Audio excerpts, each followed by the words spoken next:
former Chief Justice of India, Justice K.G. Balakrishnan, Vice Chancellor of the University, Professor Amit Banerjee, Professor B.B. Pradhan, Registered, Professor G.K. Dath, distinguished guests,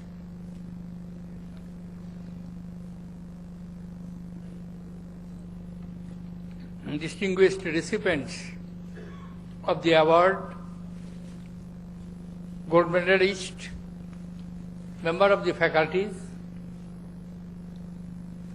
dear students, distinguished guests, ladies and gentlemen. It's my proud privilege to be present amidst you on this happy occasion of the 5th convocation of this university.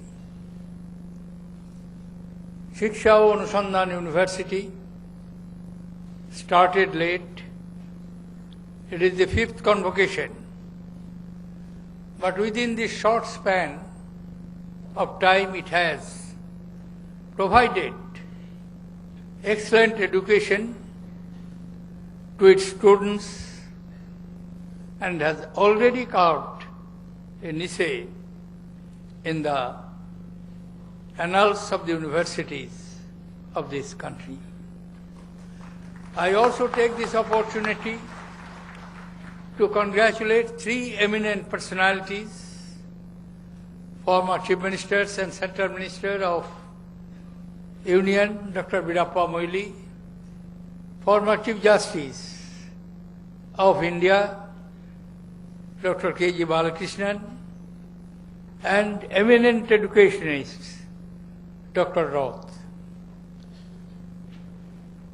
While I have my prepared texts, but I think I should share some of my perceptions with the students, members of the faculties, and also the very distinguished guests, ladies and gentlemen. Right now, when I am speaking before you, there are 762 universities in India. Of them, about 162 universities are offering regularly PhD courses.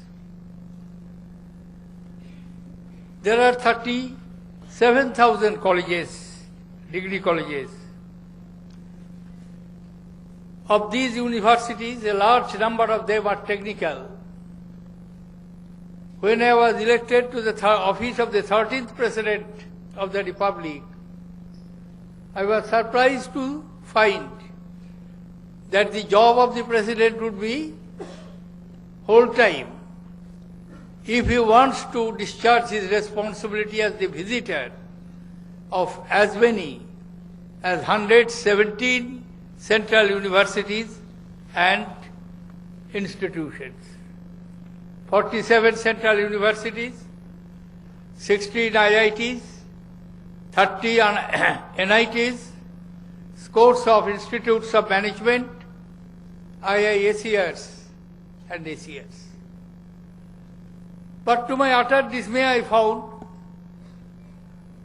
when every year the list of world-renowned universities come by the important and noted rating agencies of the international academic world, no Indian universities or institutions find its place amidst the 200 top universities of the world. I wonder why it should happen. Around that time, it was in 2012, sometimes in the month of October, November, when I went to attend the convocation of the Kharagpur IIT. Before the convocation process began, I asked the director, Mr. Director, what is the rate of campus recruitment in your institute? His response was almost 100. And I know it. Most of the Kharagpur IIT's alumni, and not only Kharagpur, all 8 old IITs, which were established in the 60s, later on 8 more were added. All of them are well placed in the university, in their professions as efficient managers, engineers, technicians all over the world. But when I asked that could you give me some approximate idea of how many of them are engaged in basic research, my response from their director was not very encouraging. I thought I found out the reasons why the top-class Indian institutions are also not coming within the first 200 lists of world universities. Series of Vice Chancellors Conference which I had during my tenure as the 13th President of the Republic, large number of educational congregations which I had the privilege of attending, including yours.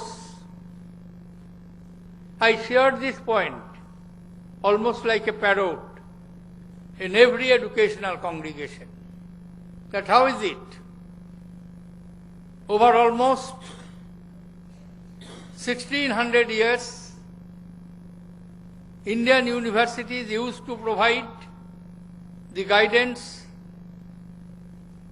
to the students and teachers, mighty minds of the contemporary world, from 3rd century BC to 12th century AD, from the glorious days of Takshashila University, which was the confluence of 4 great civilizations, India, Chinese, Greek and Persians. How is it that what was possible in the ancient days, in modern days, we are lagging behind? In course of discussion, we found out that 4 important areas which are given prominence by the rating agencies and which could be attained by our institutions easily if they take little care, that there should be frequent exchanges of the students and faculties between universities and international institutions. Number 2, not only the exchange of faculties and students, constant upgradation of the modules of teaching, curricula, syllabus. And there should also be, thirdly, infused in the educational administration, particularly the institutional and university administration, the induction of the eminent alumni of that institutions. If you look at the development of the world-renowned universities today, whether it is Harvard, whether it is Oxford, whether it is Cambridge, whether it is any other important institutions, you will notice that large number of activities are being conducted by the eminent alumni of those institutions. I came specially to attend the 5th convocation of your university because in the very nomenclature you have used the word Anusandhan, research, innovation. And to my belief, perhaps I am correct, that success of your university within 5 years because on the emphasis of research and innovation. If you simply, the very distinguished academicians who are present here, distinguished members of the faculties, and others who are interested, that how is it? Almost 80 years ago, little more than that, in 1930s, a scholar working in an Indian university obtained the Nobel Prize, Sir C.V. Raman, in the early 30s of the last century. But years have passed.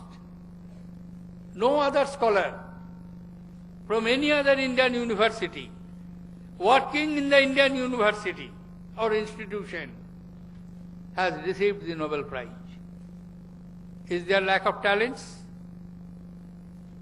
Is there lack of competent teachers? I don't agree with it. If all the IIT campus are breeding ground of brilliant engineers, professionals, technocrats, who are managing the major international corporations and conglomerations all over the world, they are less intelligent. Their teachers are less capable. But because of our lack of emphasis on basic research in our university and higher educational institutions. I remember 4 Indian students. Some of them are graduates from Indian university or postgraduates in Indian university. Dr. Amartya Sen, Dr. Hargobind Khurana, Subramaniam, Chandrasekhar. These 4 names come to my mind readily. They received Nobel Prizes working in the other universities, universities of world, excluding Indian universities. There lies the problem. Yesterday I was having the privilege of participating in the 150th year celebration of a famous institution in this part of India, Ravenshaw University. There I mentioned this, and I would like to repeat this point, that we must emphasize on research.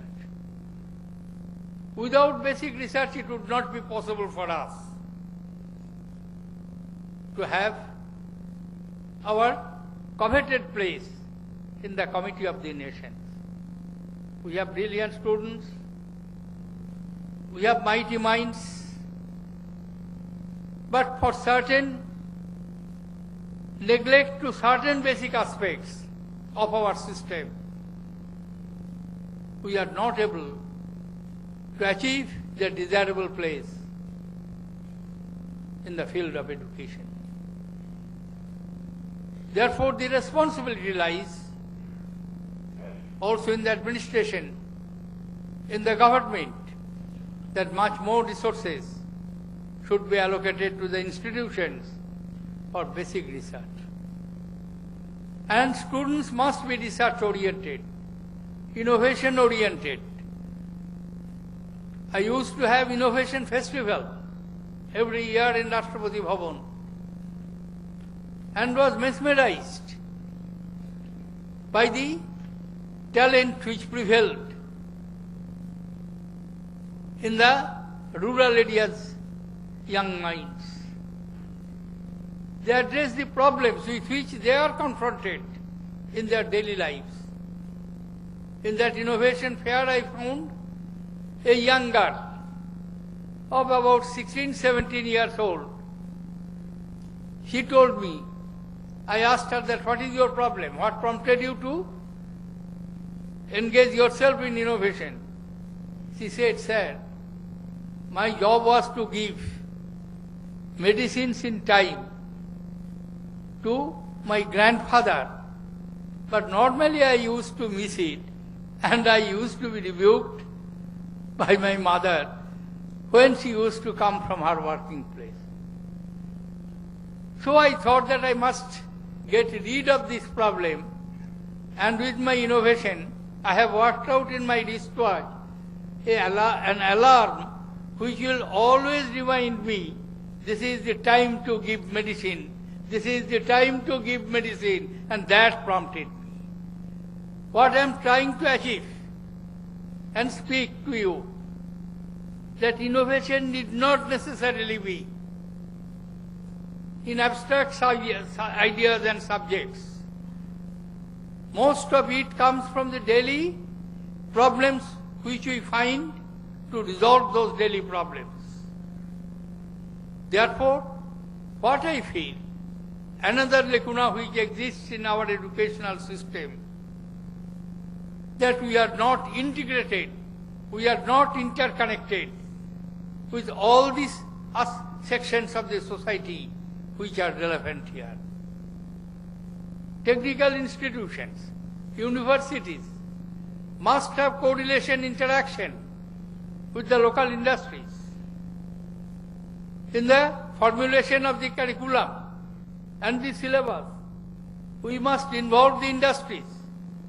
We produce graduates who are brilliant in mind but do not find job in the market because what he has learned and what is the need of the industry, there is no correlation.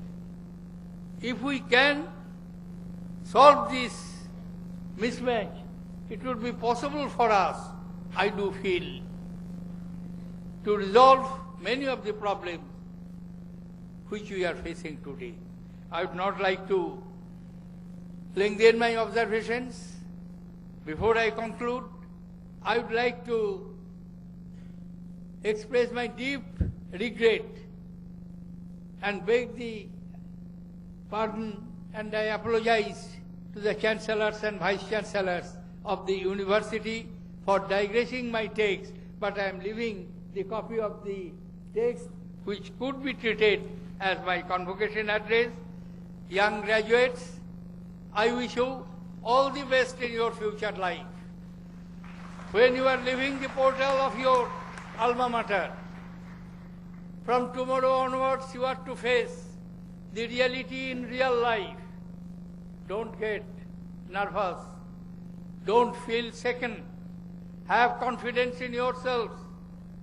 The distinguished faculty members, the teachers of yours, the guides of yours have instilled such confidence, such competence, such skill in you that with those skill, those competence, you will be able to face the rough world with courage and conviction. World belongs to you. It is awaiting for you. March ahead and obtain you. Thank you, ladies and gentlemen. Jai Hind.